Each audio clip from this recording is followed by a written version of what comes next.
नमस्कार महामंत्र से कार्यक्रम प्रारंभ करेंगे। ओम नमो अरिहंताणं। ओम नमो अरिहंताणं। ओम नमो सिद्धाणं। ओम नमो ओम नमो आयर्याणं। ओम नमो आयर्याणं। ओम नमो उवज्झायाणं। ओम नमो उवज्झायाणं। नमो लोये सवसाहुणं। नमो लोये सवसाहुणं। एसो पंचनमुक्कारो।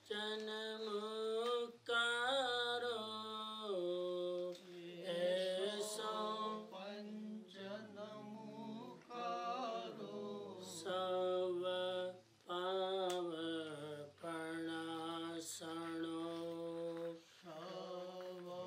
पावपणासनो। मंगलानं च सर्वेसिं। मंगलानं च पढमं हवै मंगलम्। पढमं हवै मंगलम्। 2-3 मिनट मेडिटेशन में बैठेंगे। कमर गर्दन सीधी, आंखें बंद, मन शांत। Only for 3 minute meditation. 3 time Om sound and we'll start the meditation.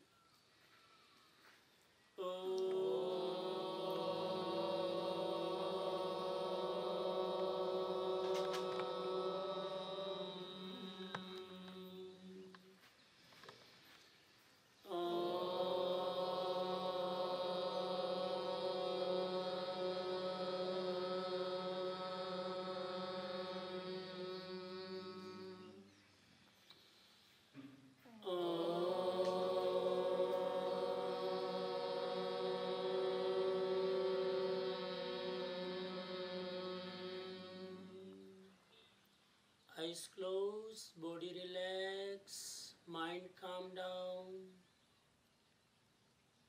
No movement at all, completely steady like a statue in the temple. Focus your mind at the nostril, on the breathing, and simply watch your breath. આવતા જતા દરેક શ્વાસને feel કરો, જુઓ. માત્ર 2-3 minute શ્વાસ દર્શન સાધના. પૂરી જાગૃતિ, જેથી એક પણ શ્વાસ ચૂકાય નહીં.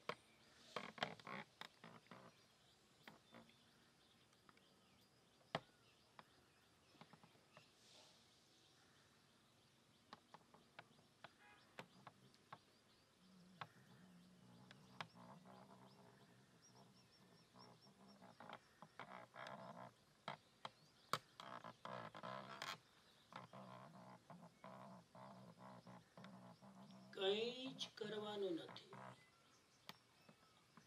केवल जो श्वास चल रही है उसे देखना है, फील करना है.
मोक्षमूलं गुरुकृपा।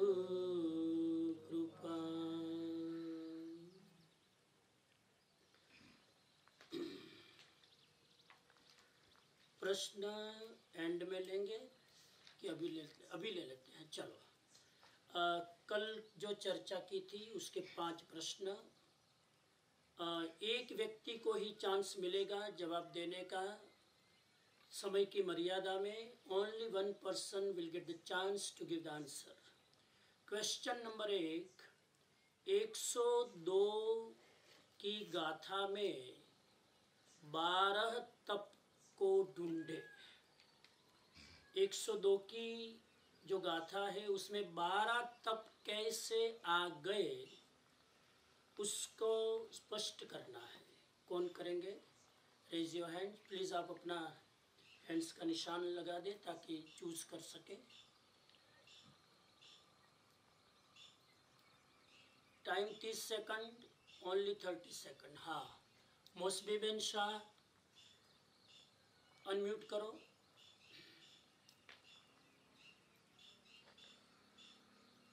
Please go head. આપણે જો 12 તપ ગણીએ, એના જે 6 બાહ્ય તપ છે, અનશન, ગુણોદરી, વૃત્તિ સંક્ષેપ, રસ પરિત્યાગ, એટલીસ્ટ એ 4 તો સીધા 5 ઇન્દ્રિયોથી લાગે છે.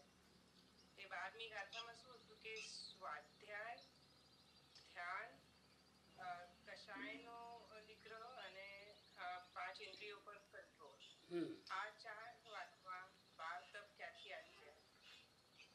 એટલે એવાળા જે 4 તપ છે તે આવી ગયા 5 ઇન્દ્રિયોના કંટ્રોલમાં. કાયાક્લેશ પણ કાયાની કંટ્રોલમાં આવી ગયા. પછી વિનય, વૈયાવચ, એ કષાયમાં આવે. સીધો માન કષાય પર આગ કરે. પછી ધ્યાન, એ ધ્યાન એક તપ છે એટલે એ ધ્યાન એમાં આવી ગયો. સ્વાધ્યાય પણ આવી ગયો. સ્વાધ્યાય બધું લખેલું જ હતું 102 ગાથામાં. એટલે આ 9 આવી ગયા. હવે કૌશલ, એ પાછું 5 ઇન્દ્રિયોના કંટ્રોલમાં આવી જાય. અને હજુ 2 તપ રહ્યા. प्रायश्चित, પ્રાયશ્ચિત, હા, પ્રાયશ્ચિત પણ આઈ થિંક કષાયમાં આવી જાય. કારણ કે માન કષાય ઓછો ઘટે ત્યારે જ પ્રાયશ્ચિત લેવાનું મન થાય. बराबर। सेवा, બીજા કષાય પણ એમાં ઘટતા હશે, પણ બેસિકલી 5 કષાય, सेवा, सेवा, सेवा।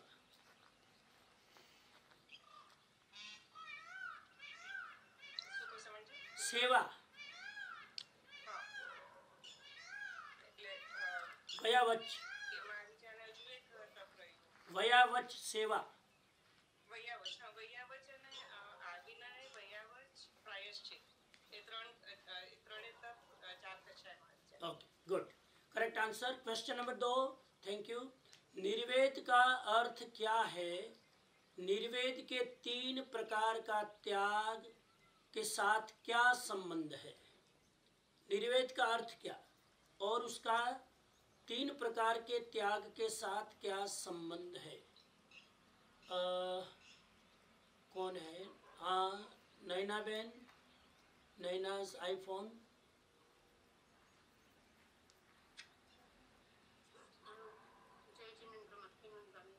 जी, निर्वेद का अर्थ है वैराग्य, वैराग्य और संसार, शरीर और भोग से संबंधित है. और अगर वैराग्य आता है तभी हम भोग को छोड़ सकते हैं, शरीर का कायाक्लेश कर सकते हैं, संसार के वृत्तियों से छुटकारा पा सकते हैं. ठीक है, करेक्ट आंसर। क्वेश्चन 3, त्याग की 4 कंडीशन कौन सी है? त्याग करने की 4 कंडीशन। 30 सेकंड का टाइम।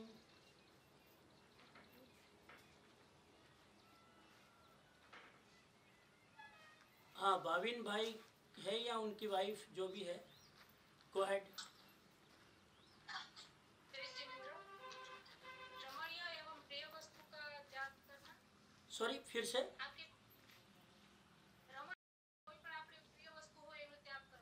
हाँ, रमणीय और प्रिय वस्तु का त्याग, एक पहली कंडीशन। दूसरी, और आपके पास जो भी चीज है उसका त्याग करना। आपके पास जो चीज है उसका त्याग करना। चीज नहीं है उसका त्याग नहीं हो सकता है। त्याग करने के लिए वो चीज आपके पास होनी चाहिए। Condition number 2। कंडीशन नंबर 3, चीज भोगने का सामर्थ्य होना चाहिए। हाँ, त्याग करने के पहले वो चीज भोगने की शक्ति होनी चाहिए, उसी का त्याग कर सकते हैं। ओके। कंडीशन नंबर 4, और स्वेच्छा से चीज वस्तु का त्याग होना चाहिए। हाँ, बहुत अच्छा, स्वेच्छा से त्याग करना चाहिए। किसी के दबाव में आकर त्याग करे वो त्याग नहीं। बहुत अच्छा, करेक्ट आंसर, अनुमोदना। क्वेश्चन नंबर 4, क्या हमारे लिए अकिंचन धर्म का पालन करना संभव है?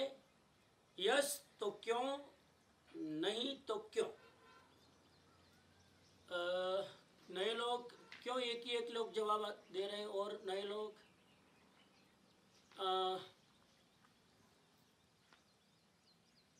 धर्मार्थ शाह बोलो, अनम्यूट करो।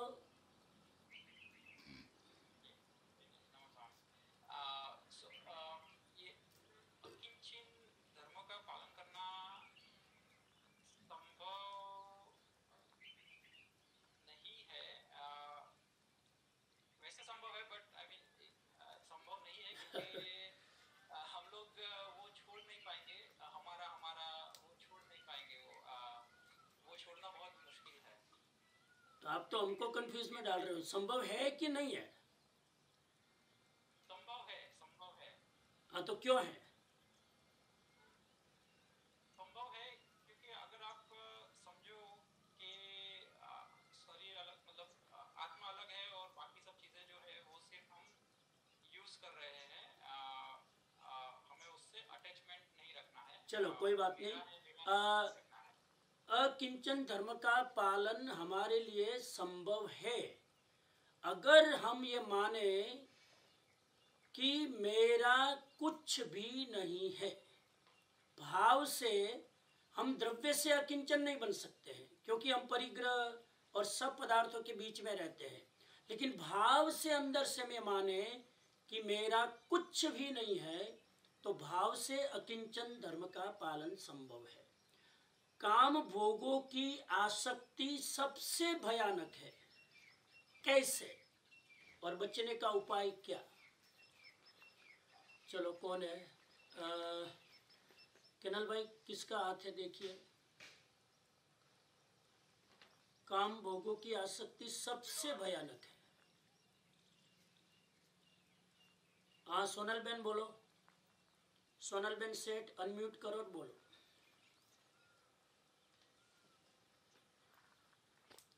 जल्दी प्लीज, जल्दी। अनम्यूट कर दो। કામ ભોગથી લિપ્ત થવું તે બચવાનો ઉપાય. કાદવમાં કમળ ઉગે, કમળ કાદવથી નિર્લેપ રહે, તેમ સંસારી ભોગોની વચમાં રહીને પણ ભોગથી નિર્લેપ રહે. જેને મોહ નથી તેને દુઃખ નથી, જેને તૃષ્ણા નથી તેને મોહ નથી, જેને લોભ નથી તેને તૃષ્ણા નથી. દુઃખનું એક જ કારણ મોહ. ओके, हाँ, મોહનો અર્થ મને આ વસ્તુ વ્યક્તિ પરિસ્થિતિ વગર ન ચાલે તે મોહ. તૃષ્ણા એટલે આ મને જોઈએ, આના વગર ન ચાલે તેવી લેવાની ભેગું કરવાની વૃત્તિ. તૃષ્ણાને કેમ છોડવી? લોભ છોડવો. Okay, thank you. ન વાપરવાનું મન થાય, ન આપવાનું મન થાય. ओके, बहुत अच्छा। देखो, काम भोगों की आसक्ति सबसे भयानक है क्योंकि वो हमारे अनादि के संस्कार है।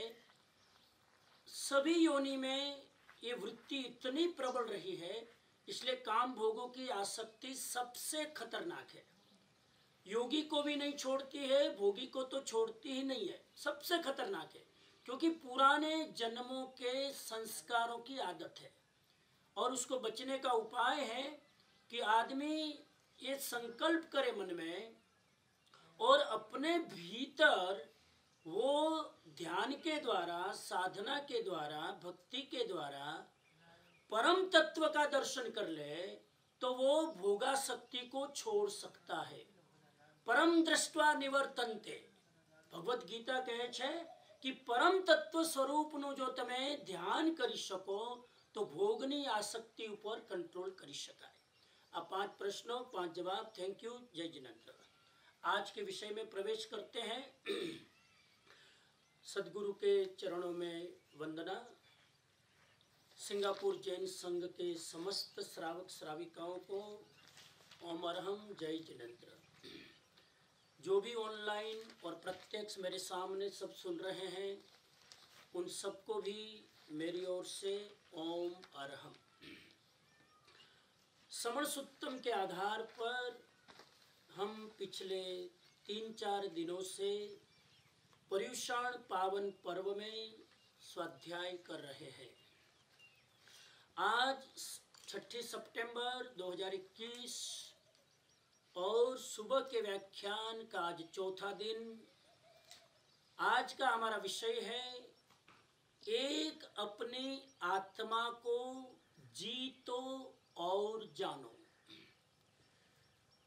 We should know only our soul and we should conquer the soul। इस विषय पर आज थोड़ी चर्चा करें। श्रवण सुत्तम गाथा 122 से लेकर 131 के आधार पर। पहली बात ये समझ ले कि युद्ध, वार करना मनुष्य की मौलिक मनोवृत्ति है। आदमी आदि काल से युद्ध करता आया है, संघर्ष करता आया है और युद्ध करना, संघर्ष करना मनुष्य को बहुत प्रिय है। कारण हो या कारण न हो, मनुष्य सतत युद्ध करने की सोचता है। कारण नहीं है तो कारण खोज लेता है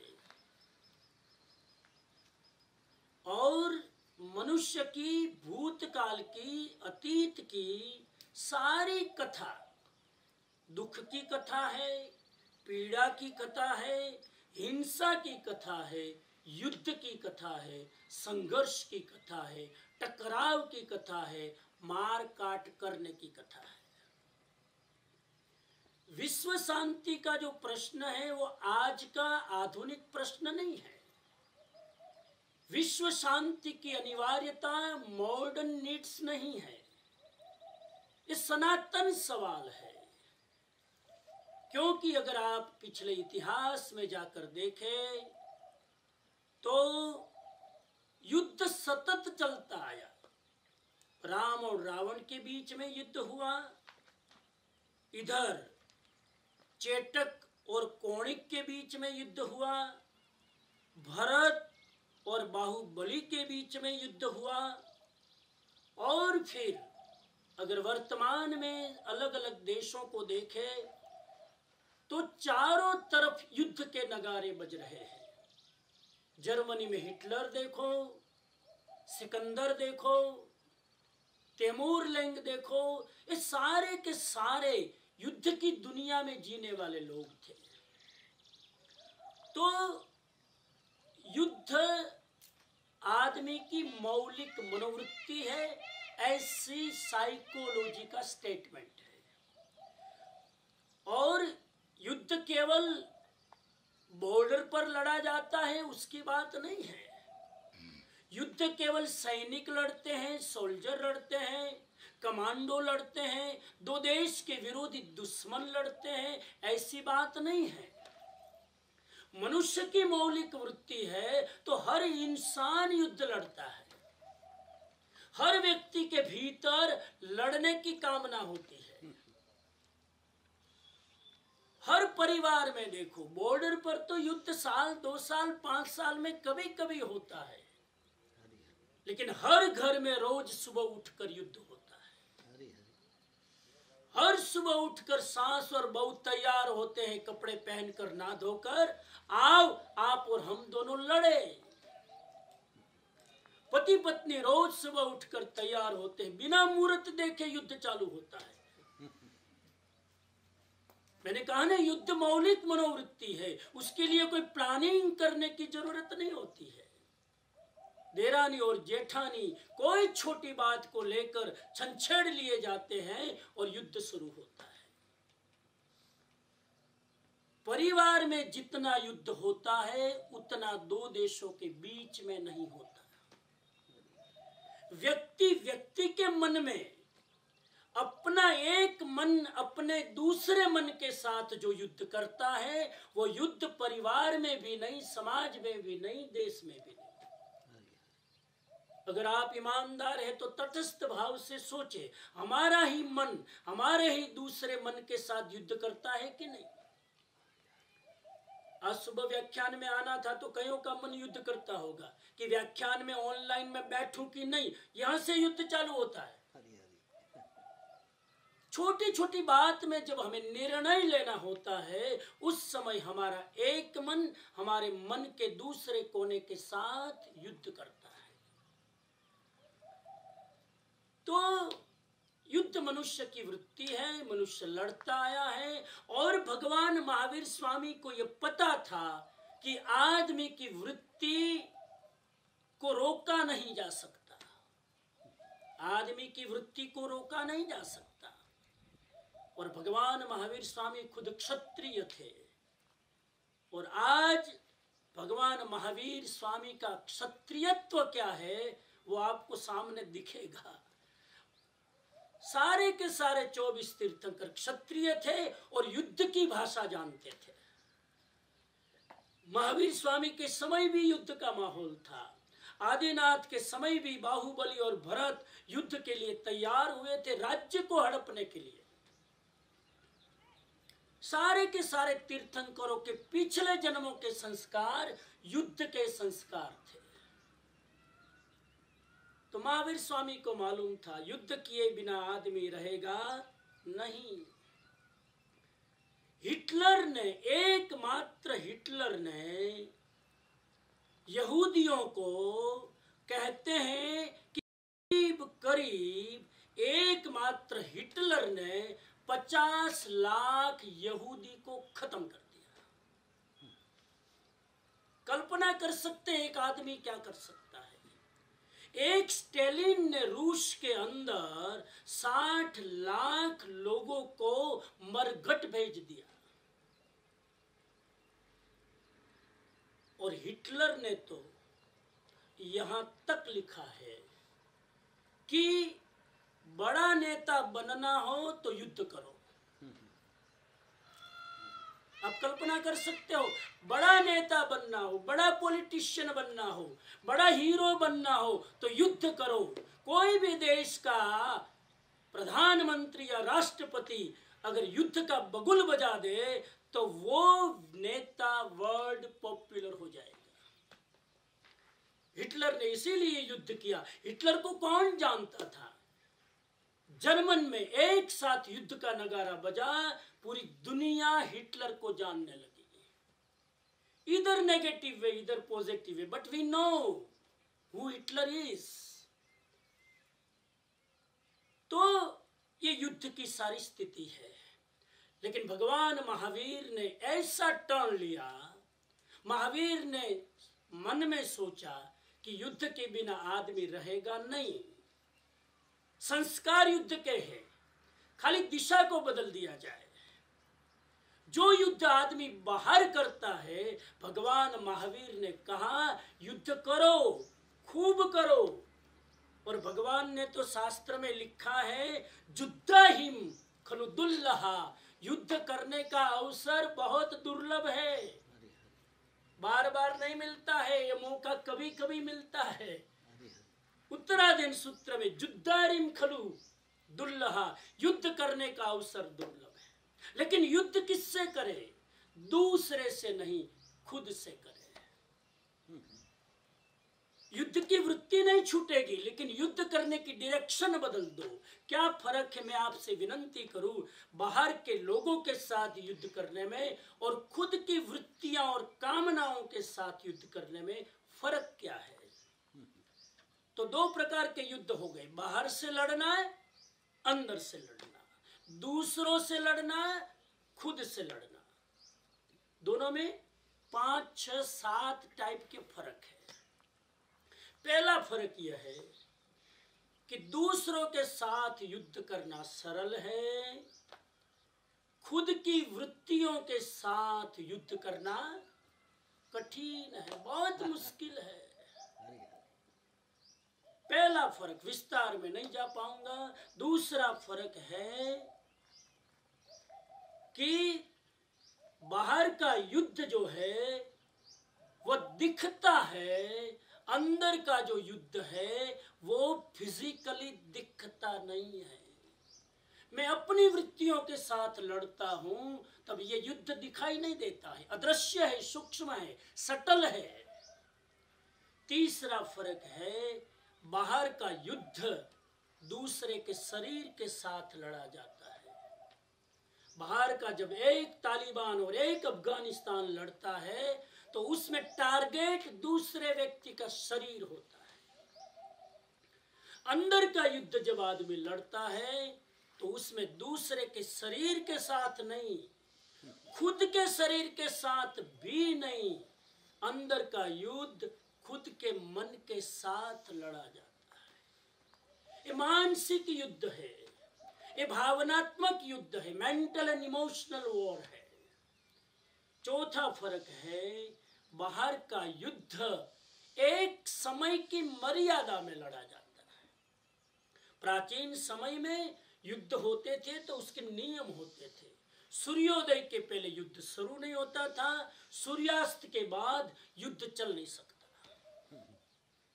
सूर्योदय से युद्ध चालू होता, सूर्यास्त में युद्ध खत्म हो जाता। दिन में लड़ा जाता था। अंदर का युद्ध ज्यादा रात में लड़ा जाता है। दिन में तो आदमी ये टिकट घूमता है, दिन में तो आदमी को लगता है कि मैं तो देवता हूँ, दिन में तो आदमी स्नान होकर तैयार होता है सर्वधाम होकर, तो आदमी को लगता है कि मेरे जैसा पवित्र आत्मा कोई नहीं है। लेकिन सारी वृत्तियां रात को खड़ी होती है, सारी कामनाएं, सारी इच्छाएं, सारे विचारों के तूफान रात को खड़े होते हैं। बाहर का युद्ध दिन में लड़ा जाता है, अंदर का युद्ध ज्यादातर रात को लड़ा जाता है। चौथा फर्क। पांचवा फर्क है, बाहर का युद्ध करने वाला सबसे ज्यादा डरपोक है। डरा हुआ आदमी बाहर लड़ता है। बाहर जो गोली चलाता है वो बहादुर नहीं है, वो वीर नहीं है, वो महावीर नहीं है। सबसे कायर और कमजोर आदमी दूसरे पर गोली दागता है। ये जो बाहर में जो गोलियां चल रही है ना आज तालिबान इधर, ये सब लोग डरे हुए हैं। अगर डरे हुए नहीं होते तो हाथ में हथियार उठाने की जरूरत नहीं। अपनी मौत से डरते हैं, इसीलिए अपने मौत से बचने के लिए दूसरे को मौत के घाट उतारता है। तो इसमें आदमी डरपोक है। अंदर में जो आदमी अपनी वृत्तियों के साथ, कामनाओं के साथ, इच्छाओं के साथ, लालसाओं के साथ, कसाई के साथ युद्ध करता है, वो आदमी बहादुर है। कमजोर की तो हैसियत ही नहीं है। अपने क्रोध के साथ लड़ सके, अपने ईगो के साथ लड़ सके, उसके लिए बहादुरी चाहिए। ये पांचवा फर्क। छठा फर्क, बाहर लड़ने के लिए साधन सामग्री चाहिए।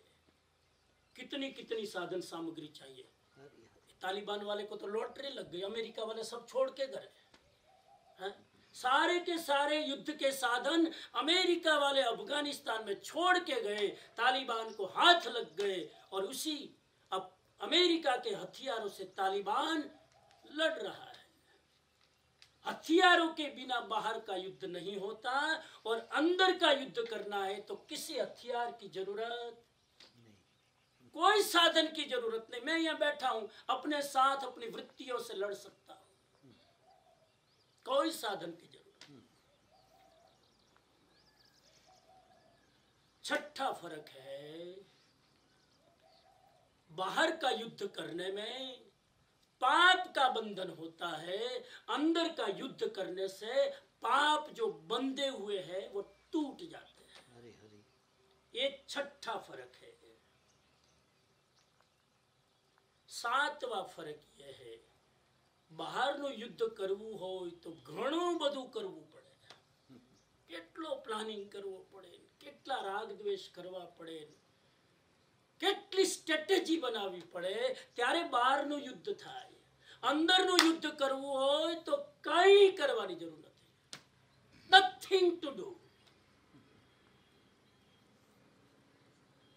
બોલો, શરૂઆતમાં મેં કીધું બહારનું યુદ્ધ સરળ છે, અંદરનું અઘરું. આટલું બોલ્યા પછી હવે શું લાગે સિંગાપુર વાસીઓ? અંદરના યુદ્ધમાં કઈ શસ્ત્રની જરૂર નહીં, પ્લાનિંગની જરૂર નહીં, સ્ટ્રેટેજીની જરૂર નહીં, કોઈ સહારેની જરૂર નહીં. અંદરના યુદ્ધ તમે એકલા બેઠા બેઠા લડી શકો. બોલો, હવે કયું સરળ? આજ સુધી એમ લાગતું હતું કે બહાર લડવું સહેલું છે, અંદર લડવું અઘરું છે. મહાવીર સ્વામી કહે છે બહાર લડવામાં તો કેટલી આપાધાપી અને મારકૂટ છે, અંદર લડવામાં કઈ જોખમ નથી. કઈ પણ કર્યા વગર અંદરનું યુદ્ધ લડી શકાય. આ શબ્દ હું બોલી રહ્યો છું ભગવાનની ભાષામાં. માત્ર દર્શક બનો, આંખ બંધ કરીને તમારી વૃત્તિઓની વાસનાઓને, કામનાઓને, ઈચ્છાઓને માત્ર જુઓ. જૈન દર્શને શબ્દ વાપર્યો છે માત્ર જ્ઞાયક ભાવ મારો. બહુ ઊંચો શબ્દ છે આત્મન. જ્ઞાયક ભાવ, ગુજરાતીમાં જ્ઞાયક ભાવ કહેવાય, હિન્દીમાં જ્ઞાયક ભાવ કહેવાય. માત્ર દર્શન ભાવ માર્યો. ભગવાન મહાવીર કહે છે અંદરના યુદ્ધ કરવા માટે ક્રોધથી લડવાની જરૂર નથી, કામ વાસનાથી લડવાની જરૂર નથી, તમારા ભયથી લડવાની જરૂર નથી. માત્ર એને જુઓ, યુદ્ધ શરૂ. મને ક્રોધ આવે છે, આટલું હું જોઈને એક્સેપ્ટ કરું, મારું યુદ્ધ શરૂ થઈ ગયું. અંદરની દુનિયામાં જોવું એ જ યુદ્ધ છે. અને છેલ્લી વાત કહી દઉં, બહારનું યુદ્ધ જબરજસ્તી, ફોર્સફુલી, પ્રેશરમાં આવીને લડવામાં આવે છે.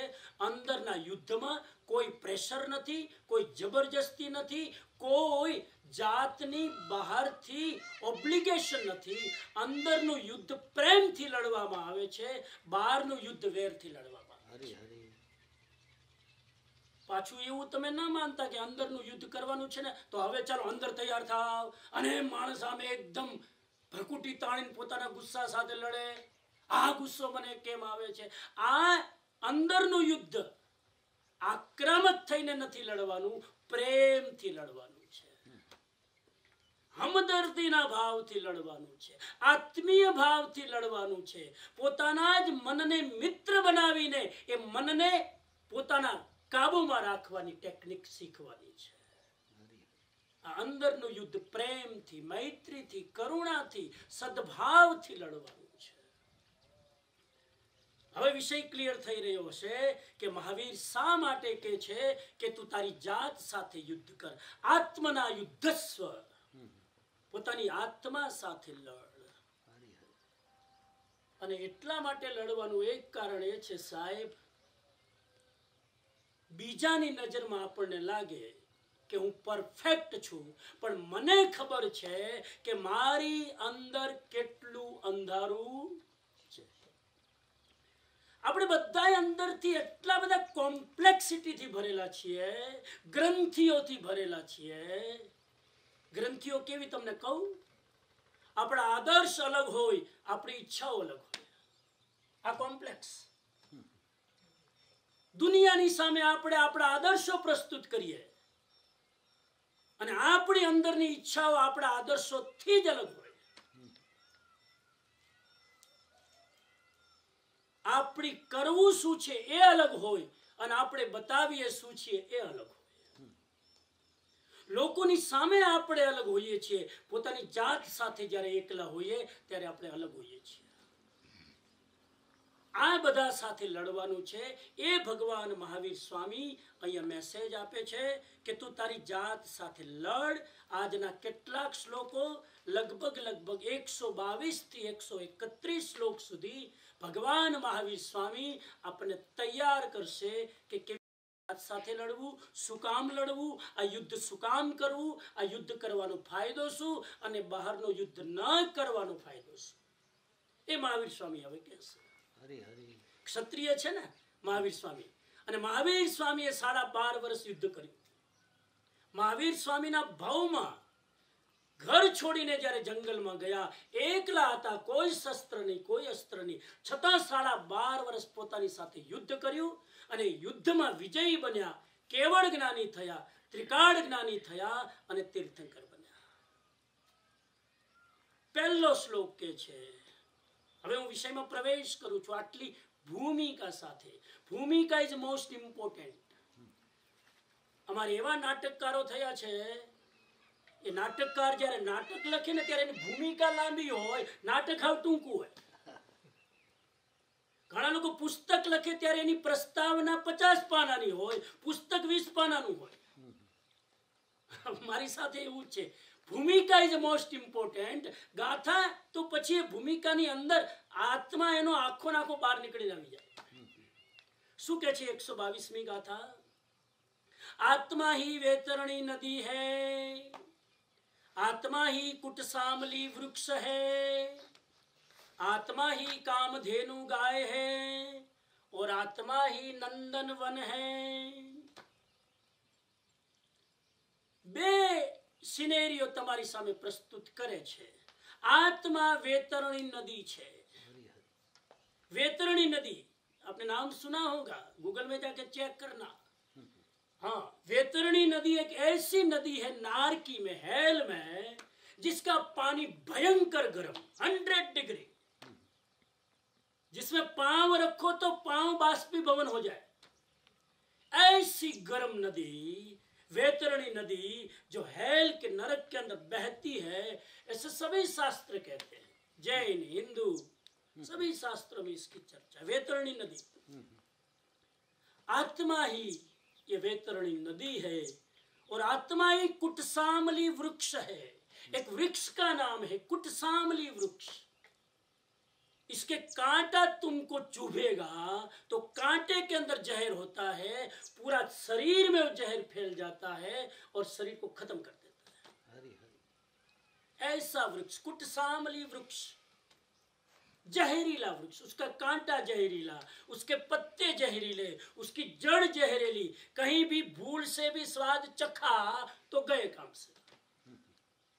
इसलिए हमारे शास्त्र में लख्યું છે, આપણા શાસ્ત્રમાં એક સરસ વાક્ય લખ્યું છે, નીતિ વાક્ય, અજાણ્યું ફળ ખાવું નહીં. ઘણા દોડડાયા હોય, ટ્રાય કરે, મોઢા મૂકે અને પછી તમે બહાર પણ ન કાઢી શકો, અંદર પણ ન નાખી શકો. આ કુટસામલી વૃક્ષ આત્માની સાથે તુલના કરે છે. તમારી આત્મા જ્યારે પતનના માર્ગે જાય, તમારી આત્મા જ્યારે મનનું અનુસરણ કરે, તમારી આત્મા જ્યારે શૈતાન વૃત્તિનો પક્ષ લે, ત્યારે આ જ આત્મા વૈતરણી નદી બની જાય છે અને આ જ આત્મા કુટસામલી વૃક્ષ બની જાય છે. અને એ જ આત્મા જ્યારે પરમ તત્વનો સહારો લે, પરમ દ્રષ્ટવા નિવર્તન્તે, જ્યારે પરમ તત્વનો, પરમાત્માનો, પરમ શક્તિનો સહારો લે, ત્યારે એ જ આત્મા કામધેનુ ગાય બની જાય. અત્યાર સુધી વાત હતી નરકમાં. વૈતરણી નદી ક્યાં છે? નરકમાં. કુટસામલી વૃક્ષ ક્યાં છે? નરકમાં. પછી સિંગાપુર વાળા વોટ્સઅપ ના મોકલે કે આનું એડ્રેસ મોકલો. કઈ જગ્યાએ છે આ એડ્રેસ છે, તમે જાઓ ત્યાં. એના માટે નરકમાં જવું પડે. હું પ્રાર્થના કરું કે ત્યાં જઈને જોવાની જરૂર, હા, એક વિઝિટ કરવી પડે ત્યાં. અને ત્યાં જવા માટે પાછી એટલી બધી તકલીફ કે આત્મા એના પહેલા જ પરધામ પહોંચી જાય. ત્યાં જવાનો રસ્તો એટલો બધો ખાબડ ખૈયા વાળો છે કે ત્યાં સુધી જ ના પહોંચી શકો સાહેબ. તો આ એનું એડ્રેસ નરકમાં. બીજી બાજુ આત્મા જ કામધેનુ ગાય છે. આત્મા જ્યારે પરમાત્માના સંપર્કમાં આવે, આત્મા જ્યારે પવિત્ર આત્માના સંપર્કમાં આવે ત્યારે કામધેનુ ગાય બની જાય. કામધેનુ ગાયનો અર્થ તમે માત્ર બેઠા બેઠા કામના કરો અને તમારી કામના પૂરી કરી નાખે, એનું નામ કામધેનુ ગાય. અહીંયા એવી બધી ગાયો ઘણી વાર હવે ક્રિએટ કરે છે, કામધેનુ ગાય. આમ લખે કામધેનુ ગાય અને એની નીચે બેસીને તમે પ્રાર્થના કરો એટલે તમારી કામના પૂરી થઈ જાય. બહારમાં કામધેનુ ગાય છે કે નહીં મને ખબર નહીં, પણ આપણું અંતર્મન, આપણું સબકોન્શિયસ માઇન્ડ એ જ કામધેનુ ગાય છે. રાતના સુતા સુતા એક શુભ સંકલ્પ કરીને સુઈ જાઓ, તમારું અંતર્મન તમારો સંકલ્પ પૂરો કરે. આપણું અંતર્મન જ કામધેનુ ગાય છે અને આપણું અંતર્મન જ આપણું દુશ્મન છે. બે આપણું અંતર્મન છે. નેગેટિવ કમાન્ડ આપ્યું તો આ તમારું મન તમારું દુશ્મન, અને પોઝિટિવ કમાન્ડ આપ્યું તો આજ તમારું મન તમારું મિત્ર. આગળ વાત આવશે. તો આત્મા જ કામધેનુ ગાય છે. પરમાત્માને લક્ષ્યમાં રાખીને કોઈક ઈચ્છા કરો, એ ઈચ્છા પૂરી થાય. સંસારને નજરમાં રાખીને કોઈ ઈચ્છા કરો તો ઈચ્છા પૂરી ના થાય. કામધેનુ ગાય આદર્શ ઊંચું ધ્યેય રાખીને તમે કોઈ કામના કરો. ઊંચું ધ્યેય રાખીને કોઈ કામનાનો મતલબ એવી ઈચ્છા કરો જે પોતાના માટે ન હોય, બીજાના માટે હોય, તો એ પૂરી થાય. आत्मा ही कामधेनु गाय. कितलू सुंदर छे. और आत्मा ही नंदन वन है. नंदन वन. अब नंदन वन की चर्चा करूंगा तो 15 मिनट लगेगा. केनल भाई कहेंगे आगे चलो जरा, श्लोक बाकी है. नंदन वन. नाम सांभळता ज આપણું મન ઠરે. નામ સાંભળતા જ આપણી આત્માના વાઇબ્રેશન બદલાઈ જાય. નંદન વન. જે વનમાં બેસવા માત્રથી આનંદ મળે એનું નામ નંદન. બેસવા માત્રથી આનંદ મળે. એક એવું વન જેના વાઇબ્રેશન તમને આંદોલિત કરે એ નંદન વન. આત્મા ही નંદન વન है. જ્યાં ક્યાંય કાંટા જોવા ન મળે, જ્યાં ઝાડીઓ જોવા ન મળે, ક્યાંય એવું દ્રશ્ય જોવા ન મળે કે તમારે આંખો બંધ કરવી પડે, એમ લાગે કે આંખ બ્લિંક જ નથી કરવી, એવું નંદનવન સ્વર્ગ લોકની અંદર કે છે, એવું શાસ્ત્ર કે છે. તો આત્મા જ આ બંને છે. એનો અર્થ એ થયો કે તમે ધારો તો આત્માને દુશ્મન બનાવી શકો અને તમે ધારો તો આત્માને મિત્ર બનાવી શકો. હરી હરી. આગલી ગાથામાં એની જ વાત કરે છે. 123. सुख दुख नहीं करता आत्मा है. आपके जीवन में जो भी सुख और दुख आते हैं उसको करने वाली कौन? आत्मा है. आत्मा ही सुख दुख को भोगने वाली है. मेरा सुख दुख कौन भोगता है? मेरी आत्मा. कैसे? जरा समझने की कोशिश करें. भगवान महावीर कहते हैं सद प्रवृत्ति में लगी हुई आत्मा अपना मित्र है और दुष्प्रवृत्ति में लगी हुई आत्मा अपना शत्रु है. आपने जो प्रवृत्ति करते हैं हम जो, वो सद प्रवृत्ति है कि दुष्प्रवृत्ति? देख लो, बाहर की सद प्रवृत्ति अंदर के सद्भाव से आती है और बाहर की दुष्प्रवृत्ति अंदर के दुर्भाव से आती है. तो पहली बात, इसमें दो बातें कही श्लोक में. मेरा सुख दुख करने वाला मैं खुद हूं. आत्मा यानी मैं. आपका सुख पैदा करने वाले कौन हैं? बोलते जाओ जरा, छोकराओ बोलो. તમારું સુખ કોણ ઊભું કરે છે? આપણે. આપણું દુઃખ કોણ ઊભું કરે? તમે તમારું દુઃખ સર્જન કરવા વાળા છો. मुझे प्रश्न होता है कि कोई आदमी अपना दुख थोड़ा खड़ा करता है. जानी जो कोई सुखी तो थई सके, जानी जो कोई दुखी थाय.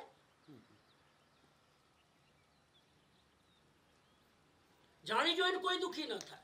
કોઈને દુખી નથી થવું. ભગવાન કહે છે ખુદ ही વ્યક્તિ अपने ચોઈસ से दुखी होता है. कैसे? તમારે બધાને દુખી થવું છે તો પછી આપણે કેમ દુખી થઈએ ભાઈ? દુખી થવું નથી, પણ આપણા ધંધા એવા છે કે આપણે દુઃખ ઉભા કરીએ છીએ. ઈચ્છા દુખી થવાની નથી, પણ આપણી વૃત્તિઓ એવી છે, લાલસાઓ એવી છે, કામનાઓ એવી છે કે આપણે જાણતા કે અજાણતા દુઃખ ઉભા કરીએ છીએ.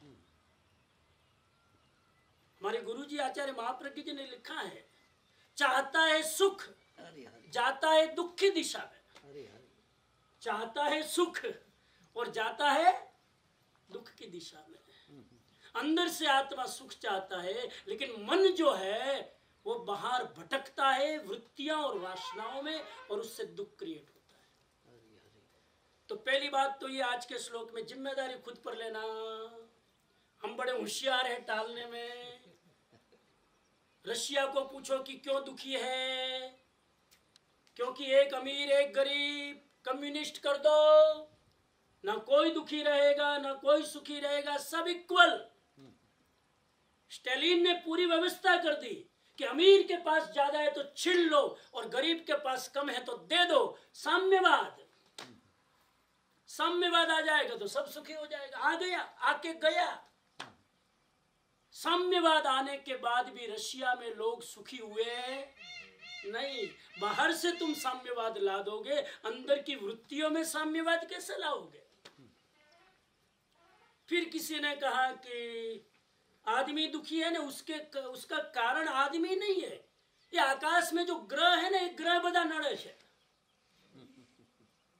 शनि की 7.5 चल रही है, बड़े दुखी है. अब 7.5 साल तक माथे पर हाथ दे के बैठो, 7.5 साल तो कुछ नहीं होगा, पनौती है.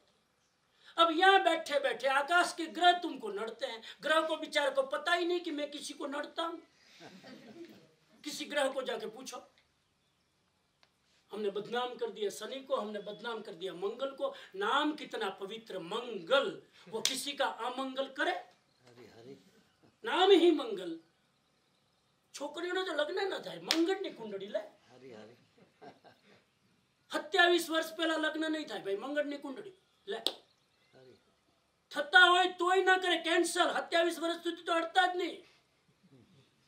હારામ હારું પાત્ર હોય તો રિજેક્ટ. બેમ કે પેલો ઉપર મંગળ વચ્ચે આવીને બેઠો છે, પતિ પત્ની વચ્ચે, એ કરવા નહીં દે. तो ग्रह वाले कहते हमारे ग्रह नड़ते. आयुर्वेद को पूछो कि और कोई तकलीफ नहीं, तुम्हारा वात पित्त कफ ही प्रॉब्लम है. आयुर्वेद कहता है वात पित्त कफ के प्रॉब्लम है. साइकोलॉजिस्ट को पूछो, आदमी दुखी नहीं है. आदमी दुखी है, उसका कारण है उसकी दमित इच्छाएं, सप्रेस डिजायर. बाकी तो कोई आदमी दुखी नहीं है. सब लोग ब्लेम करते हैं दूसरे को. हमारे हिंदू परंपरा में पूछो, आदमी दुखी क्यों है? आदमी दुखी है क्योंकि ईश्वर की इच्छा के बिना पत्ता भी जब वो हिला रहा है तो तुम्हारी पूरी कुंडली तो उनके पास ही है. ईश्वर की मनसा हुई तो जरा सा हिला दे और पूरा खत्म. तो सुसाइड ईश्वर करवाता है. 40 साल की 20 साल की उम्र में कैंसर ईश्वर देता है. मेरा धंधा क्रैश हो गया कोरोना में, ईश्वर कराता है. आदमी को अनादि आदत है दूसरे पर ब्लेम कर दो. પોતાના કપડા બીજાની ખૂંટી પર નાખી દો, जवाबदारी लेवी नहीं ना. और जैन धर्म को पूछो, वो भी होशियार. जैन धर्म को पूछो आदमी दुखी क्यों? मैं दुखी नहीं हूं, मेरे कारण नहीं, मेरे कर्म. जैन भी होशियार, अपने कर्म पर डाल दिया. मैं तो शुद्ध परमात्मा, शुद्ध बुद्ध, सर्वजीव छे सिद्ध सम, लेकिन मेरे कर्म क्या करूं? जैसे कर्म को दूसरे के हो ना, और दूसरे ने तुम्हारे लिए आकर किया हो ना. मेरे कर्म करने वाला मैं हूं, दूसरा ने. फाइनली महावीर स्वामी कहते हैं, you are the responsible for your misery and for your happiness. थोड़े मैच्योर बनो, जिम्मेदारी खुद पर लो. क्यों दूसरे पर टालते हो? और दूसरों पर टालने से दूसरी स्थितियां तो बदलेगी नहीं, तुम वैसे के वैसे रहोगे. तुम न ग्रहों को बदल सकते, बात करो ग्रहों की, बदल नहीं सकते. तुम न समाज की सिस्टम को बदल सकते हैं, अपने आप को तुम बदल सकते हैं। महावीर स्वामी ने कहा कि जमीन पर अगर कांटे बिछे हुए हैं तो पूरी जमीन के कांटे साफ करके साफ सुथरा मत करो, अपने पांव में जूते पहन लो। घणा लोग એવું બધા આટલા બધા કાંટા મારે ચાલવું કેવી રીતે? રાજાના મનમાં સંકલ્પ થયો, રાજાએ કીધું મારે ચાલવું છે, કાંટા બધા સાફ કરી નાખો. હા, રાજાનો તો ઓર્ડર છે. મંત્રીઓ અને સલાહકારે કીધું રહેવા દો, તમે ધંધે લાગશો. ના, ક્લીન કરો બધું. અને સાહેબ લાગ્યા ધંધે લાગ્યા તો જેટલી શાંતિ ને સફાઈ હતી ને એ બધી ધૂળ ઉડી ઉડીને રાજાના નાકમાં. રાજા કે આટલી તમે કીધું ને સફાઈ કરો તો સફાઈ થઈ રહી છે, હવે તમે લો આ બધી ગંદકી. ત્યારે કોઈ સલાહ આપી કે રાજન આવો નિર્ણય ન કરાય, આ બધા રસ્તા સાફ ન કરાય, તમારે ચાલવા માટે પગમાં સરસ મોજડી પહેરી લો ને હાલતા થઈ જાઓ. दुनिया को बदलने की जरूरत नहीं. महावीर कहते खुद को बदलो. सदप्रवृत्ति में लगी आत्मा अपना मित्र है और दुष्प्रवृत्ति में लगी आत्मा अपना शत्रु है. तुम ही अपने मित्र हो और तुम ही अपने शत्रु हो. बाहर क्यों शत्रु खोजते हो, बाहर क्यों मित्र खोजते हो? और याद रखना, जो व्यक्ति खुद अपना मित्र है वही बाहर सबको मित्र बना सकता है. પોતે જ પોતાનો દુશ્મન અને બાય મિત્ર બનાવવા જાય. પછી કે મારું તો કોની સાથે જામતું જ નહીં જામે, કેમ કે તારું તારી સાથે નથી જામતું. दूसरों के साथ कहां जमेगा? पहले अपने साथ मित्र बनो. एक पति अगर खुद के साथ मित्र है तो पत्नी और परिवार में सबके साथ मित्र होगा. एक व्यक्ति खुद के साथ लड़ रहा है और खुद से सेटिस्फाइड नहीं है, किसी के साथ वो सेटिस्फाइड नहीं होगा. महावीर का सारा जोर दुनिया से हटकर खुद पर आ गया. तो दुष्प्रवृत्ति में लगी आत्मा अपना शत्रु. क्रोध किया दुष्प्रवृत्ति, ईगो किया दुष्प्रवृत्ति, छल कपट किया, चिटिंग किया दुष्प्रवृत्ति, लोभ किया, लालच किया, प्रलोभन में गए दुष्प्रवृत्ति. उससे नुकसान किसको? मैंने आपके ऊपर गुस्सा किया, नुकसान किसका? गुस्सा करने वाले को लगता है कि मैंने उसको दबा दिया. एक्चुअली भगवान कहते हैं गुस्सा करने वाला खुद गिर गया. मेरे गुस्से से दूसरे का नुकसान हो न हो वो तो उसकी आत्मदशा से पता चलेगा. गुस्सा करने से तुमने तुम्हारा तो पतन कर ही दिया. इसलिए ये मत सोचना कि दुष्प्रवृत्ति करके हम दूसरे का नुकसान कर रहे हैं, वो हमारा ही नुकसान है. झूठ बोलकर हमने दूसरे की आंख में धूल डाल दिया. मत भूल करना, झूठ बोलकर तुम खुद के साथ बेईमानी कर रहे हो. 124वीं गाथा कहती है, अविजीत ऐसा एक अपना आत्मा ही अपना शत्रु है. अविजीत न जीता गया एक अपना आत्मा ही अपना शत्रु है. अविजीत इंद्रियां और कषाय ही अपना शत्रु है. भगवान महावीर कहते हैं, हे मुनिंदे, हे साधु, हे मुनि, मैं उस पर विजय पाकर न्याय पूर्वक विचरण करता हूं.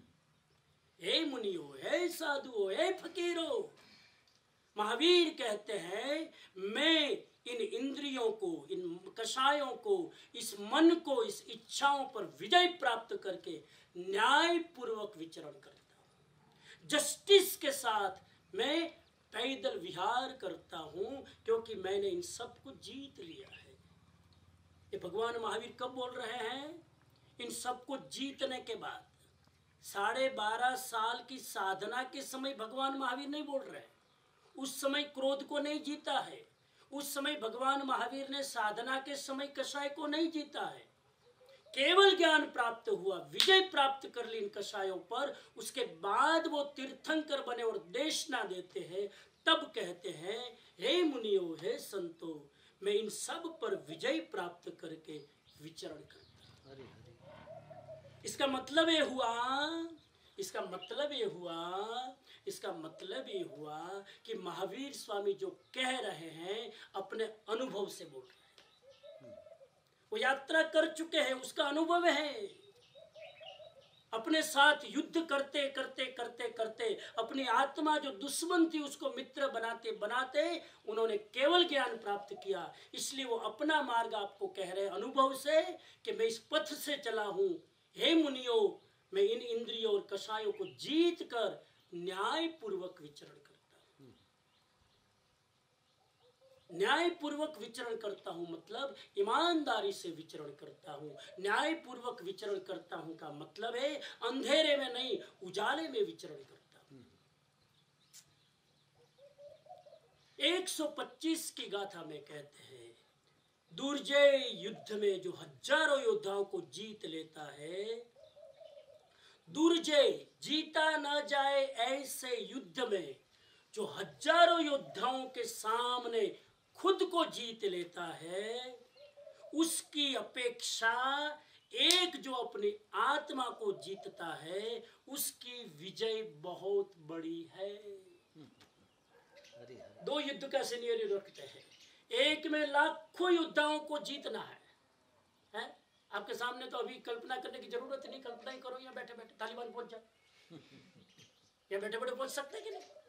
वीडियो देखते रहते तालिबान में क्या हो रहा है जयशंकर बैठा बैठा તમે જોઈ લો ત્યાંની દ્રશ્યો, હાથમાં આમ ઉપર બુરખા પહેરેલા છે ને હાથમાં ગોળી છે, એ દ્રશ્ય તો તમે જુઓ।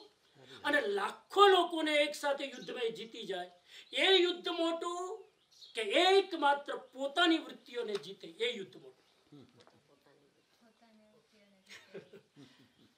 भगवान महावीर कहते हैं अगर हजारों से लड़ना होता तो मैं राजगृही नगरी में लड़ता, मैं तो क्षत्रिय था, लेकिन सब छोड़ छाड़ के एक खुद को जीतने निकल पड़ा। और महावीर कहते हैं एक खुद को जीतना बड़ा युद्ध है लाखों योद्धाओं को जीतने की बजाय। हरे हरे। और जो एक को नहीं जीत सकता है ना, वही सबको मारने जाता है। हाँ, जो मैं खुद पर काबू नहीं कर सकता हूँ, इसलिए मैं गोली लेके निकल पड़ता हूँ। मैंने शुरुआत में कहा कायर और कमजोर लोग बाहर गोली चलाते हैं, बहादुर लोग अंदर गोली चलाते हैं। अद्भुत है। આજની ચર્ચા તો બહુ યુદ્ધની ચર્ચા કેવી બધાને ગમે? યુદ્ધની ચર્ચા ગમે કે નહીં? શાંતિ શાંતિની વાત કરો, માણસ શાંત જ થઈ જાય। मैं हूँ महसूस, सॉरी गुजराती में ज्यादा चल रहा हूँ, हिंदी वाले लोग मुझे क्षमा करेंगे। आओ विषय મળે ત્યારે આમ પોતાની ઓરિજિનલ લેંગ્વેજમાં બોલવાની, એમાં એક કાઠિયાવાડી લેંગ્વેજ। लेकिन मुझे हिंदी में बोलना है क्योंकि मेरी मर्यादा है। जब युद्ध का मौका होता है ना, जब युद्ध का अवसर होता है ना, मैंने ऐसा महसूस किया भीमसी भाई, जब युद्ध का मौका होता, युद्ध का माहौल होता है, उस समय आदमी के चेहरे की चमक बदल जाती है। हाँ नरोत्तम भाई, फलाना दादा बैठे हमारे इतिहासकार, कभी उनका लाभ लेंगे। 95 इयर्स के, पूरे हिंदुस्तान में इतिहास के सबसे बड़ी आत्मा मेरे सामने ये बैठे नरोत्तम भाई। हाँ? तो जब कारगिल का युद्ध हुआ, सब लोग 4 बजे उठकर इतने एक्साइट हो जाते थे और पेपर नहीं पढ़ते थे, उन्होंने पेपर पढ़ना चालू किया। क्या हो रहा आज? लोग मेडिकल स्टोर भूल गए, लोग दवाइयां भूल गए, लोग डॉक्टर भूल गए, सब कुछ, कोई बीमारियां खत्म। जैसे कोरोना में सब बीमारियां खत्म, वैसे युद्ध होता है तो सारी चीज आदमी भूल जाता है। घर में लड़ाई हो रही वो भूल जाते क्योंकि सरहद की लड़ाई याद आती। क्या हो रहा है? आदमी को युद्ध की भाषा अच्छी लगती है, लेकिन भगवान ने पूरा ऐसा टर्न किया है कि दुनिया के साथ लड़ना कायरता है, खुद के साथ लड़ने वाला महावीर होता है। एक अपनी आत्मा को जीतता है वो महान है। दूसरे को जीतने से सब कुछ मिलेगा, पद मिलेगा, प्रतिष्ठा मिलेगी, संपत्ति मिलेगी, हुकूमत मिलेगी, लेकिन दूसरों को जीतने से संतोष नहीं मिलेगा। पूछो किसी टेररिस्ट को कि तुमने इतने लोगों को मार दिया, सेटिस्फैक्शन मिला ना? कल और प्लान है। अगर वो शांति से बैठ जाए तो समझो वो सेटिस्फाइड, लेकिन कल और किसी को उड़ाने का प्लान है, संतोष नहीं मिलेगा। बाहर का युद्ध करने वाले को अभय नहीं मिलेगा, अभी तो भगवत गीता कहती है देवी संपदा जब तुम्हारे भीतर खिलने लगे तभी डेवलप होगा। शौर्य नहीं आएगा बाहर के युद्ध में, क्योंकि कायर आदमी लड़ रहा है, उसमें शौर्य नहीं होता है। अंदर लड़ने में शौर्य चाहिए। डरपोक आदमी बाहर लड़ता है, निर्भीक आदमी अंदर लड़ता है। और जो बाहर लड़ता है उसको खुद को मरने का डर है, जो अपने साथ लड़ता है उसको मरने का डर नहीं है। वो तो पहले ही मानता है आत्मा कभी मरती नहीं है। नैनम छिद्दन्ति शस्त्राणि नाहम दहती पावगम। हरि हरि। अग्नि जला नहीं सकती, शस्त्र उसे मार नहीं सकते। 126 की गाथा कहती है, प्रश्न खड़ा करते हैं भगवान महावीर, बाह्य युद्ध से तुझे क्या मिला? सीधा क्वेश्चन कर रहे हैं। मैं जैन कमेटी को विनंती करूं सिंगापुर की कि प्रोजेक्ट लेके जरा तालिबान जाओ, ये प्रोजेक्ट लेके महावीर स्वामी का जरा अफगानिस्तान जाओ और ये मैसेज महावीर का उन तक पहुंचाओ कि बाहर के युद्ध से तुम्हें क्या मिला। इतने एयरपोर्ट उड़ा देने से, इतने लोगों की जान जाने से। मैं एक बात की विनंती करूं सिंगापुर वासियों को कि कल हमारी बच्चों की क्लास, परसों रविवार को हमारी बच्चों की क्लास चल रही थी। छोटे बच्चे थे, सबसे बढ़िया क्लास मुझे उन बच्चों की लगी। हालांकि मैं सब बच्चों को भी देख नहीं पाया, मैं जरा फोन को रोल कर रहा था, देख रहा था स्क्रॉल करके। और जब लास्ट में धवल भाई ने बच्चों को कहा कि क्वेश्चन आंसर थोड़ी देर करेंगे, सब प्रश्नों के ऊपर प्रश्न बच्चों की ऐसी झड़ी लग गई। और मैं सिंगापुर वासियों को कहूं कि आपके ही बच्चों के प्रश्न क्या थे मैं बता दूं। एक ही प्रश्न थे साहब, एक ही प्रश्न थे। ये लोग युद्ध क्यों करते हैं? ये लोग लड़ते क्यों हैं? छोटे छोटे 5-5, 7-7 साल के प्रश्न बच्चे मुझे कर रहे थे कि स्वामी जी दुनिया में यह अशांति क्यों है, मारकाट क्यों है, लड़ते क्यों है, किसी की सुनते क्यों नहीं है, ऐसा पूछ रहे थे। अपनी हुकूमत क्यों चलाते? ये बच्चों के प्रश्न थे, क्या जवाब दूं मैं? मेरे पास जवाब नहीं, वो तो तालिबान ही जाए। उनको जाके पूछे भगवान महावीर का प्रश्न कि ये युद्ध करने से तुझे क्या मिला? शांति मिली? युद्ध करने वाले बच्चों, उनके बच्चों को पूछो तुम्हारी बच्चों की हालत क्या है, वो बच्चा भी यही सीखेगा। ओहो, सेंसिटिव क्वेश्चन खड़ा कर रहे हैं महावीर। सीधा सीधा क्वेश्चन है, बाह्य युद्ध से तुझे क्या मिला? 2600 वर्ष पहले भगवान महावीर ने प्रश्न खड़ा किया, इसका मतलब युद्ध का प्रॉब्लम उस जमाने में भी था। अदरवाइज किसको कह रहे थे? आज આપણે બધાય બોલીએ, આજે આપણે બધાય બોલીએ બેઈમાની વધી રહી છે, આપણે શું બોલીએ? ભ્રષ્ટાચાર વધી રહ્યો છે। પલાણ દાદાને પૂછો, 10,000 વર્ષ પહેલાની પુસ્તક કાઢો તો એમાં આ જ લખ્યું છે। 10,000 વર્ષ પહેલા भ्रष्टाचार बढ़ रहा है, बेईमानी बढ़ रही है, और हम दूसरी तरफ कहते हमारे पुराने दिन अच्छे थे। वो पुराने दिन कब थे? 10,000 साल पहले तो कहते हैं कि युद्ध था, मारकाट थी, करप्शन था। इसलिए मैंने शुरुआत में कहा विश्व शांति का प्रश्न आज का नहीं है, सनातन प्रश्न है। उस जमाने में भी उसको जरूरत थी। बाह्य युद्ध से तुझे क्या मिला? फिर जवाब दे रहे हैं कुछ नहीं मिला, अपने से युद्ध कर, कुछ मिलेगा, बहुत कुछ मिलेगा। अपने से युद्ध कर, अपने द्वारा अपने को जीतने से ही सच्चा सुख प्राप्त होता है। बोलो किससे लड़ना है? एक आदमी ने देवता से प्रार्थना की, 25 साल से देवता की भक्ति की, देवता प्रसन्न हो गए। देवता ने कहा राजी हो गया, तेरी भक्ति से मांग ले जो मांगना है। उसने कहा और कुछ नहीं चाहिए, ये दुनिया मूरी मिट्टी में आ जाए ऐसा करो, ये पूरी दुनिया मूरी मिट्टी में आ जाए ऐसा कुछ करो। देवता ने कहा वो तो मेरी मुट्ठी में भी नहीं है, ऐसा कुछ मांग जो मैं दे सकूं। तो ऐसा करो, छोड़ो दुनिया को, ये मेरा देश मेरी मुट्ठी में आ जाए, ऐसा कुछ करो। देवता ने कहा मेरा देश भी मेरी मुट्ठी में नहीं, तुझे कैसे वरदान दूं? छोड़ो, मेरा शहर मेरी मुट्ठी में आ जाए, ऐसा करो, वो भी मुश्किल है। छोड़ो, मेरा नगर मेरी मुट्ठी में आ जाए, मैं काबू कर लूं, मालिक बन जाऊं, वो भी पॉसिबल। अरे छोड़ो, एक काम करो, मेरे घर वाले मेरे कंट्रोल में आ जाए। छोड़ो बाहर की बात, वो तो कर सकते ना। ऐसा आशीर्वाद दो, मेरे घर वाले सब मेरे रिमोट कंट्रोल से चले। देवता ने कहा नामुमकिन। तो ऐसा करो, मेरी पत्नी मेरे कंट्रोल में आ जाए। बस अब तो बहुत सिंपल बिजनेस है ना, मेरी पत्नी, बस एक ही।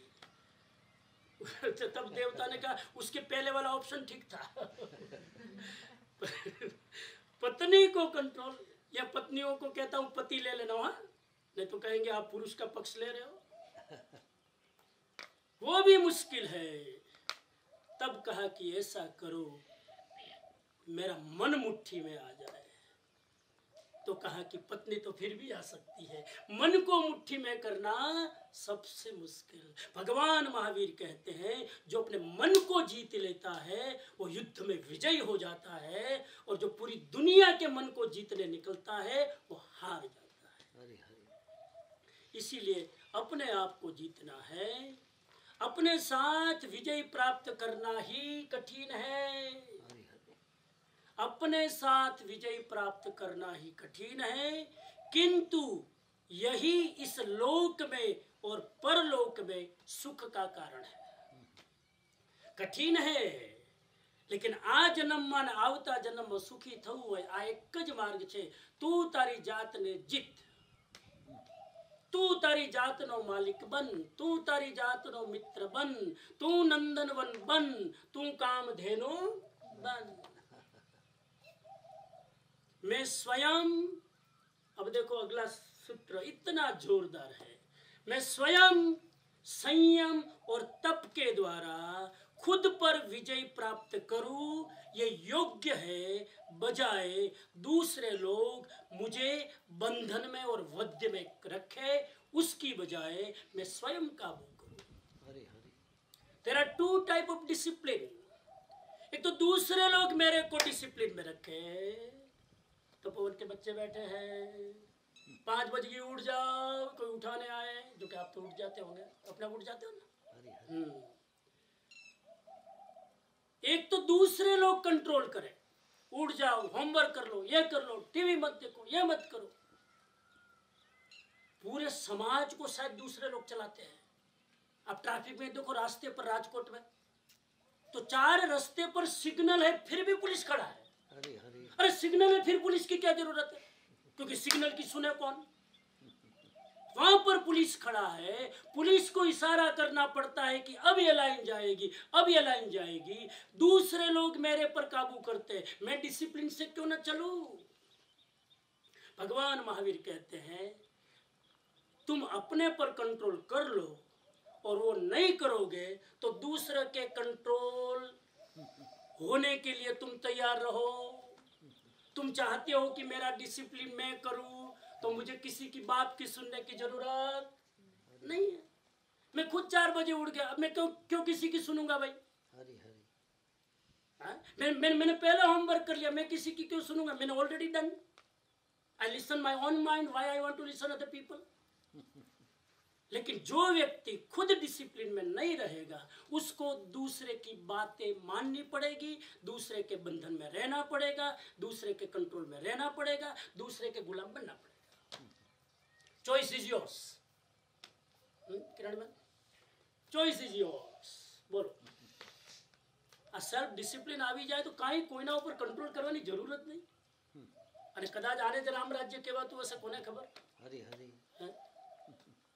अपने पर कंट्रोल करें। आज के सूत्र बड़े अच्छे अच्छे हैं। एक तरफ ओहो और छक्का मार रहे महावीर स्वामी, एक तरफ निवृत्ति। मेरा तो क्षयोपशम नहीं है, व्याख्या कर सकूं, फिर भी कर रहा हूं इतने मजेदार ढंग से, आपकी सबकी कृपा से। एक तरफ निवृत्ति, दूसरी तरफ प्रवृत्ति करनी चाहिए। एक तरफ से निवृत्ति, रिटायरमेंट, दूसरी तरफ से इन्वॉल्वमेंट, प्रवृत्ति करनी चाहिए। भगवान महावीर कहते हैं कि इधर जुड़ना है तो इधर से छूटो, इधर भी पांव डालो, इधर भी पांव डालो, धोबी का कुत्ता ना घर का ना है। एक तरफ से निवृत्ति, दूसरी तरफ से प्रवृत्ति करनी चाहिए। कौन सी प्रवृत्ति, कौन सी निवृत्ति की बात करते हो? असंयम से निवृत्ति और संयम में प्रवृत्ति। ये बड़ा मजेदार सूत्र है। असंयम से निवृत्त हो जाओ तो आप संयम में प्रवृत्त हो सकोगे। हमारी हालत क्या है? पर्युषण के दिन चल रहे हैं, किसी को उपवास चल रहा होगा, एकादशना मिल चल रहा होगा, कितना कितना तप कर रहे होंगे। लेकिन इस सूत्र को जरा टैली करो।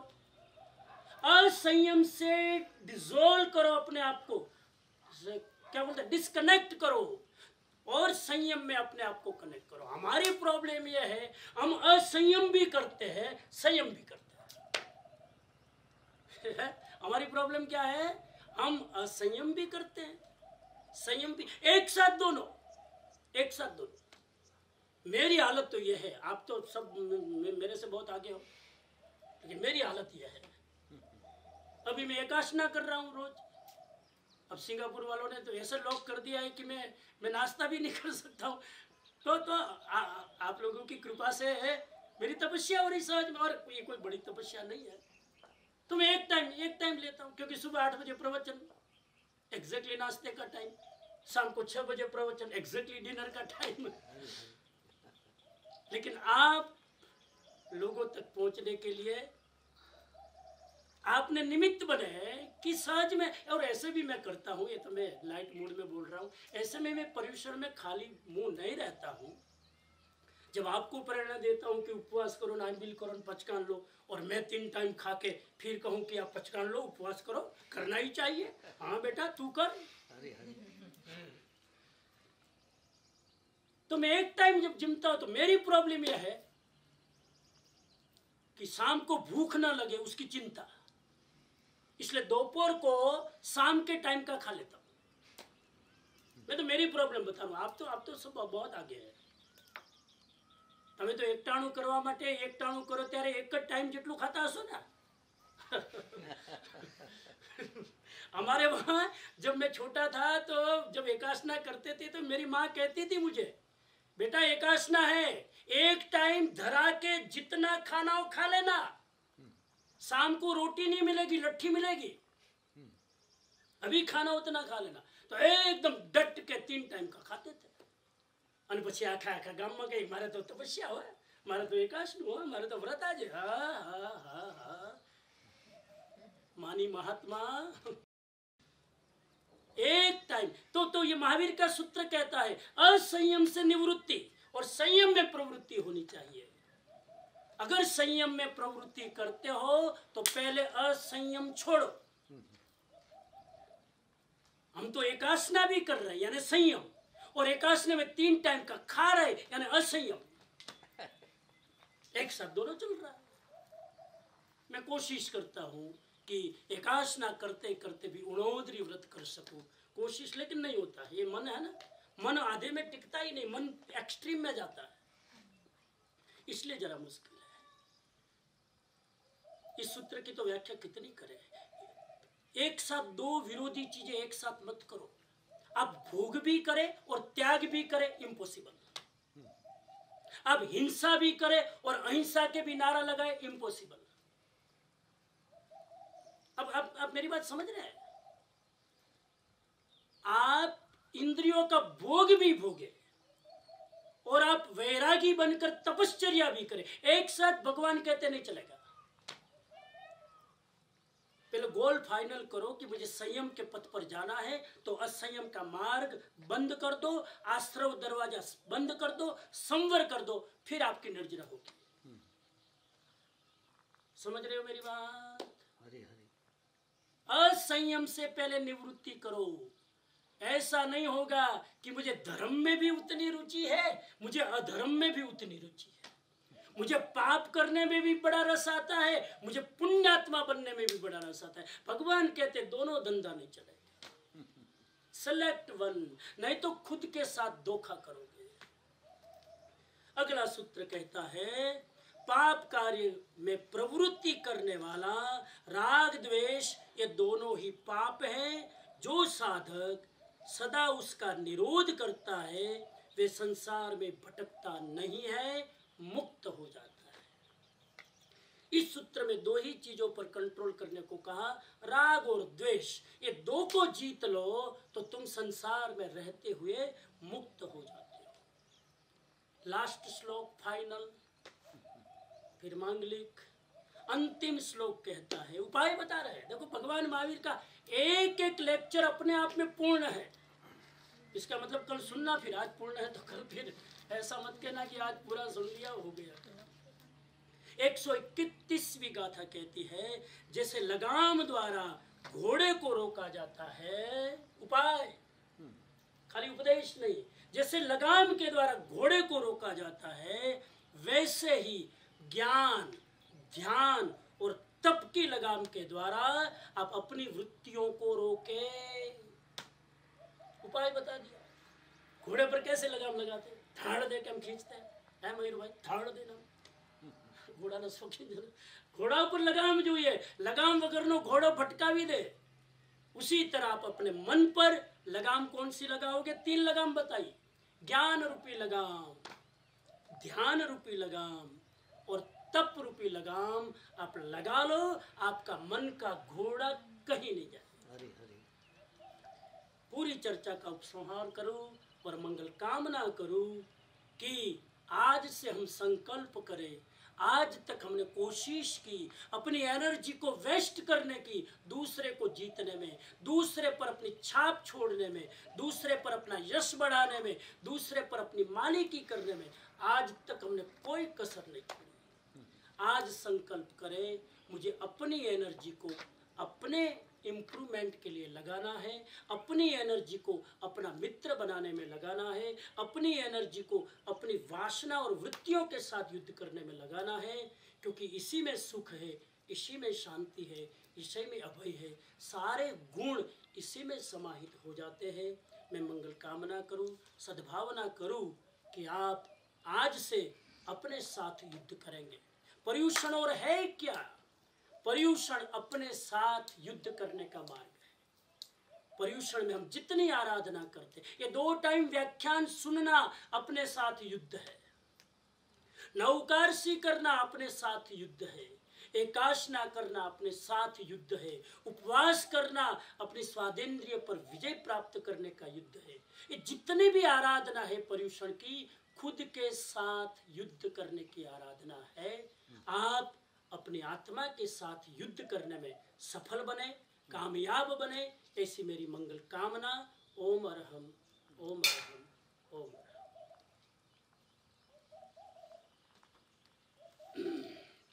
आज के क्वेश्चन मैं आपको दे दूं, कल क्वेश्चन की तैयारी करके आना है। लिख के आ सके वो लिख के आएंगे, सोच के आ सके वो सोच कर आएंगे, डिस्कस करके आ सके वो डिस्कस करके आएंगे। आज की चर्चा के 4 प्रश्न। पहला प्रश्न लखी लेजो, हाँ होमवर्क 24 कलाक પછી લઈને આવવાનું છે।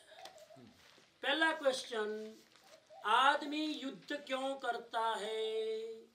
उदाहरण से समझाए।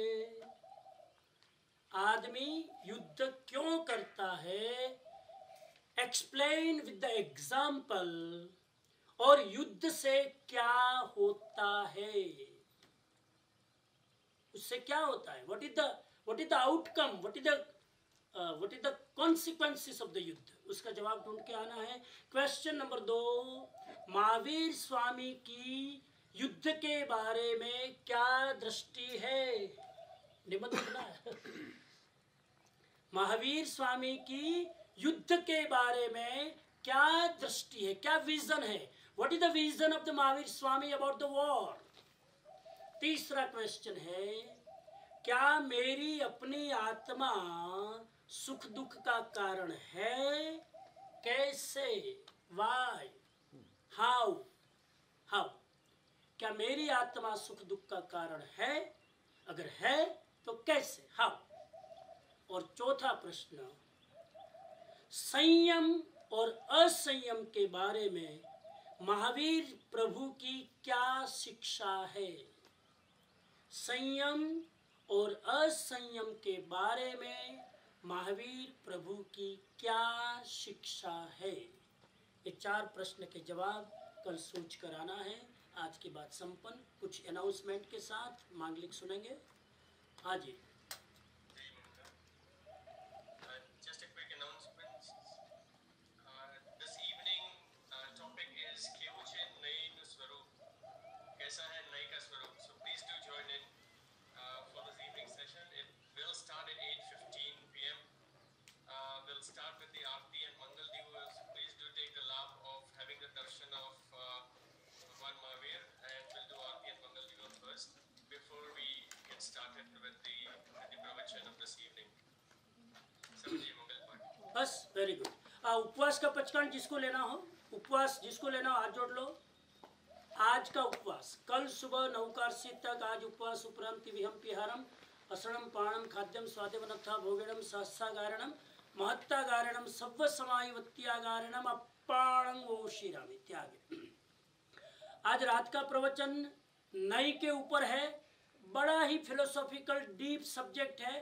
पूरी तैयारी के साथ, पूरा जरा टॉनिक लेके बैठना, पूरी मेंटली प्रिपेयर होके बैठना, बराबर आराम करके बैठना, क्योंकि थोड़ा डीप सब्जेक्ट है। मेरे लिए भी मुश्किल है, इसलिए आप की स्थिति में समझ पा रहा हूँ, लेकिन पूरी तैयारी के साथ आना। शाम को मांगलिक, मुझे पता है कि बीच बीच में 1-2 गाथा हम लेते हैं, उसको लेना चाहिए, लेकिन समय की मर्यादा में हम गाथा प्ले नहीं कर सके। आज क्षमा चाहूँगा। मांगलिक चत्तारि मंगलम अरिहंता मंगलम सिद्धा मंगलम शाहु मंगलम केवली पन्नत्तो धम्मो मंगलम चत्तारि लोगुत्तमा अरिहंता लोगुत्तमा सिद्धा लोगुत्तमा साहु लोगुत्तमा केवली पन्नत्तो धम्मो लोगुत्तमा चत्तारि शरणं पवज्जामि अरिहंते शरणं पवज्जामि सिद्धे शरणं पवज्जामि साहु शरणं पवज्जामि केवली पन्नत्तम धम्मं शरणं पवज्जामि अंगूठे अमृत वशे लब्धि तण भंडार गुरु गौतम ने समरिये मनवांछित फलदातार सर्व मांगल मांगल्यम सर्व कल्याण कारणम प्रधानम सर्वधर्माणाम जैनम जयति शासनम जिन शासन देव की जय। Thank you.